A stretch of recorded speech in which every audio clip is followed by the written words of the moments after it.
Hello बच्चों, let's read the question which says that which of the following acts as substrate as well as provide energy for DNA polymerization।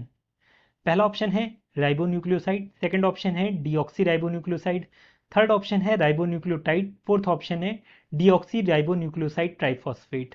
तो यहाँ पर हमें बताना है कि कौन सा सबस्ट्रेट की तरह भी काम करेगा और साथ ही साथ एनर्जी भी देगा डीएनए पॉलीमराइजेशन के वक्त। Here the key concept for this question is DNA replication।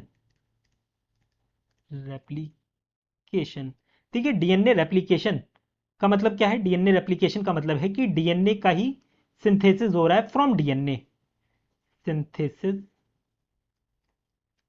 Of DNA from DNA, from parent DNA बोल सकते हो, पेरेंट डीएनए। और ये सिंथेसिस कौन सा हो रहा है? न्यू डीएनए का सिंथेसिस हो रहा है। इसे ही हम बोलते हैं डीएनए पॉलीमराइजेशन बोल लीजिए या डीएनए रेप्लिकेशन बोल लीजिए, दोनों एक ही टर्म है।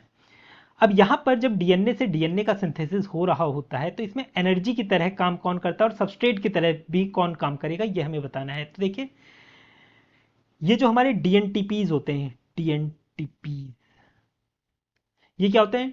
Deoxy ribo nucleoside triphosphate.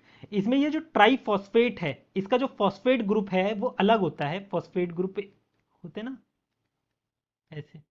तो जब ये बॉन्ड टूटता है तो होता क्या है, यहां से एनर्जी बहुत ज्यादा रिलीज होती है और इसी एनर्जी को ये यूटिलाइज करते हैं डीएनए रेप्लिकेशन के दौरान।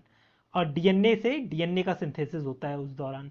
ये कहां से एनर्जी डिराइव कर रहे हैं? जो ये डीऑक्सी राइबो न्यूक्लियोसाइड ट्राइफॉस्फेट है, ये जो डीएनटीपीज जिन्हें हम कहते हैं, ये जब इनका फॉस्फेट ग्रुप टूटता है, ये जो थर्ड फॉस्फेट आप देख रहे हो ना, ये जब टूटता है तो इससे एनर्जी रिलीज होती है।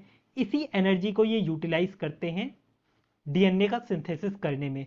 और ये डीएनटीपीज कहाँ यूटिलाइज होते हैं? डीएनए को बनाने में। देखिए, जैसे कि यहां पर हमारा ये डीएनए है इस तरीके से, ये ओल्ड वाला स्ट्रैंड ब्लैक कलर से बनाया है।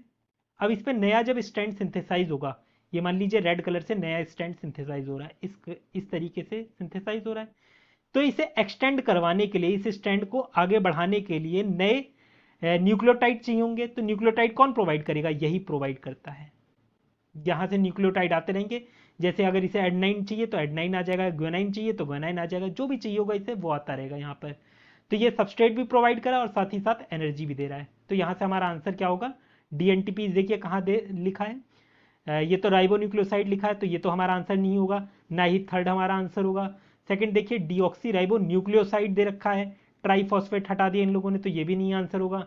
फोर्थ देखिए, डीऑक्सी राइबोन्यूक्लियोसाइड ट्राइफॉस्फेट, तो ये हमारा आंसर होगा।